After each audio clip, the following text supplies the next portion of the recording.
Don't let that as the don't know. Let's just leave that as feature for now. It is a feature. Alright, so let's talk about NMAP real quick. So to give a quick introduction as to what it is, basically it's a port scanner. My screen's up a little bit, that's not too bad. This primary purpose is to discover hosts on the network and see what ports open on it.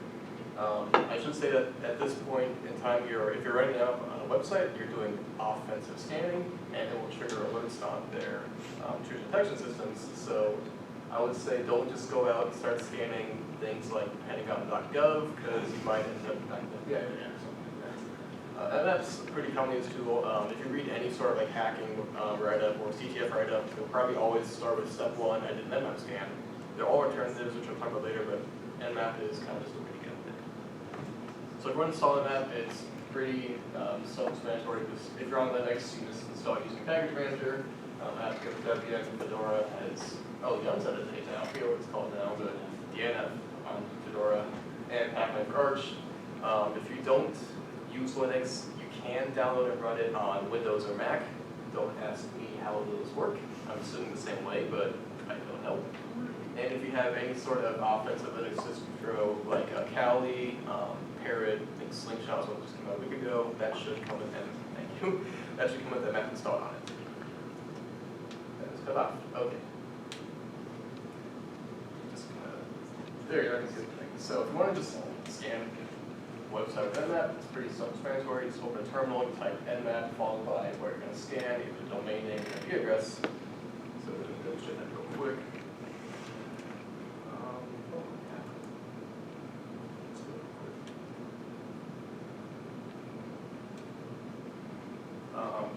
NMAP followed by domain name. So in this case, since you don't want to go scanning, random websites. The creators of NMAP have their own subdomains you can scan called ScanMe. I cannot type it off.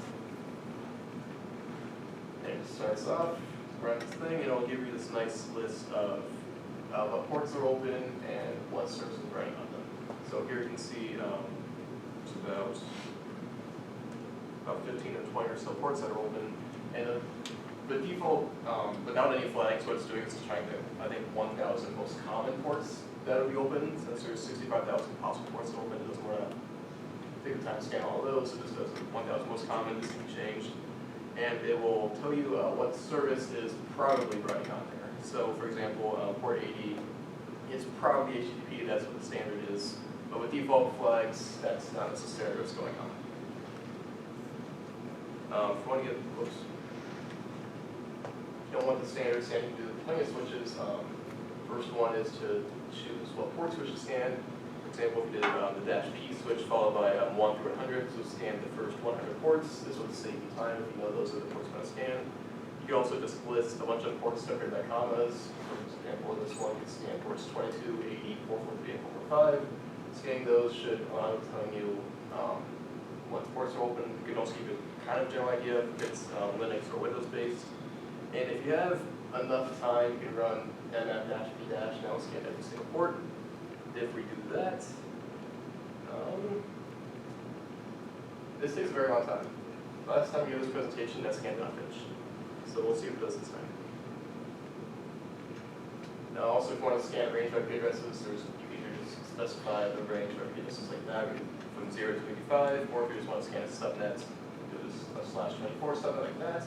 This would be good if you have a whole IP range you're trying to scan, like maybe a blue team network in a CDC.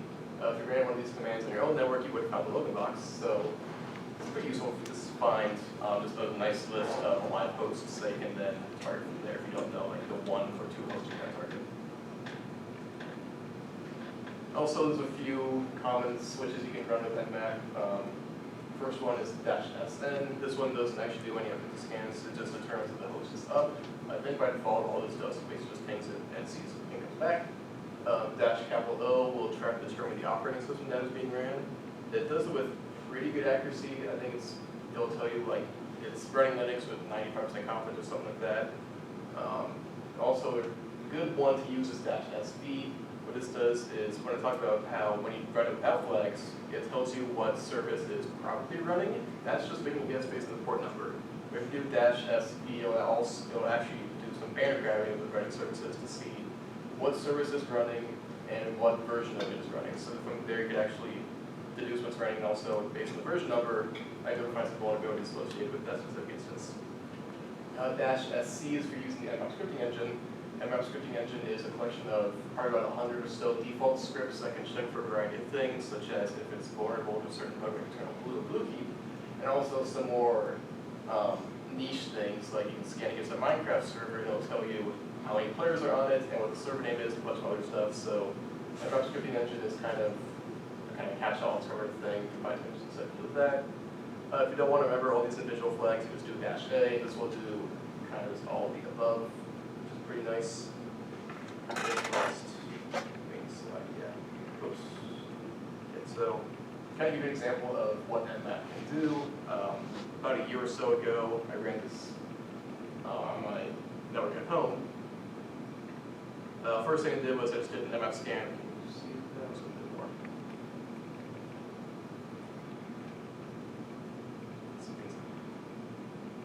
Here's my demo building right over the picture.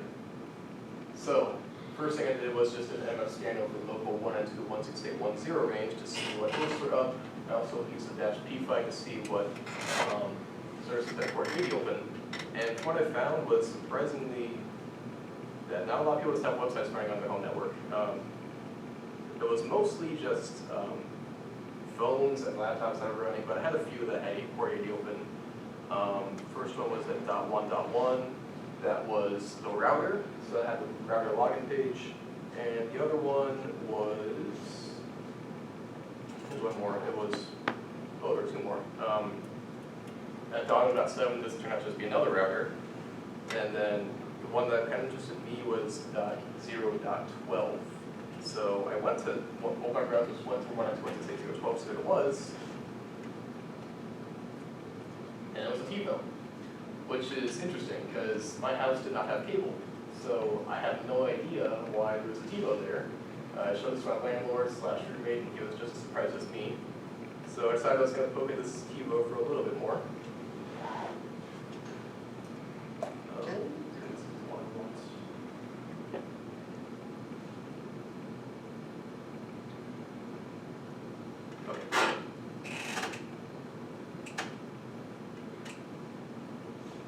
So followed it up by running the NMAP scan with -O switch, and that's for most of our the same thing. At the very bottom though, here's what the -O switch actually does differently, is it will print out, in this case, first we'll say it may be unreliable. This is trying its best, I guess. It'll say what, in this case, it's running Linux version 2.6.x or 3.x.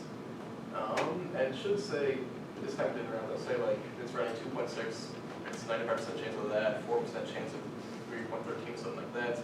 Either way, it's probably running some sort of Linux-based OS. This is how what the main thing out of this. So, next scan I did was using the -SB switched. Whoops.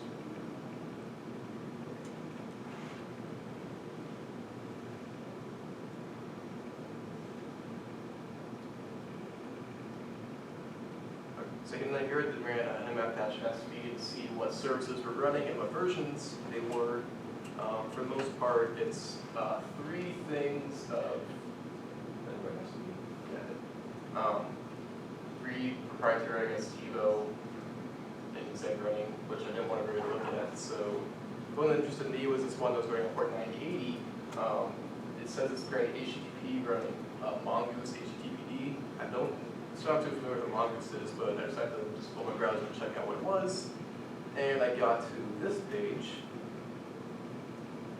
which is throwing some JSON parse error message at me. And I didn't know this at the time, but I believe this is what the front end to Elasticsearch or Elk Stack looks like. Though that's a sort of modern, fancy database stuff you can run a bunch of fancy queries on it. And it looks like it's trying to, by default, looking for me to send some sort of JSON data to it, probably get a post request.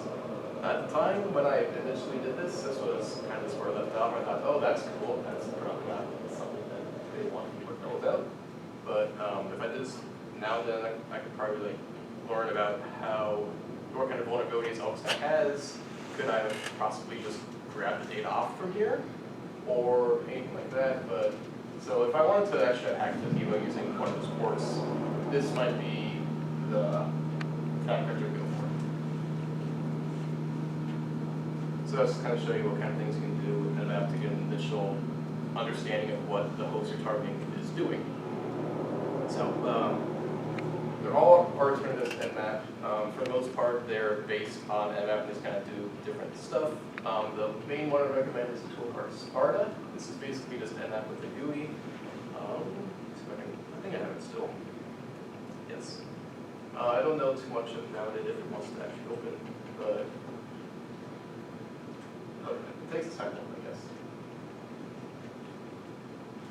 So it's basically, I haven't done too much into it, but it seems like it's just kind of NMAP, except you can type your things here. You probably manually set the flags using buttons somewhere.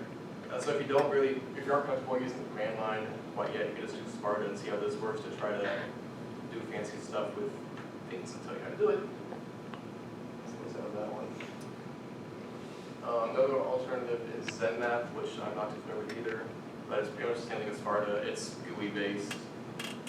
Then the other one would be Fin. This is what is on mobile devices. It's not, from what I've seen, nearly as good as NMAP. It's primarily used for host discovery. So if you want to see like what type of devices are on your home network, and you can just have your phone on you, you can do that with Thing. Should have had screenshots of my parents on my parents' new house. You could see like all the smart speakers that they had using Thing. They just kind of popped up right away. Smart TV as well. So Thing's pretty cool as well. Any questions on any of that?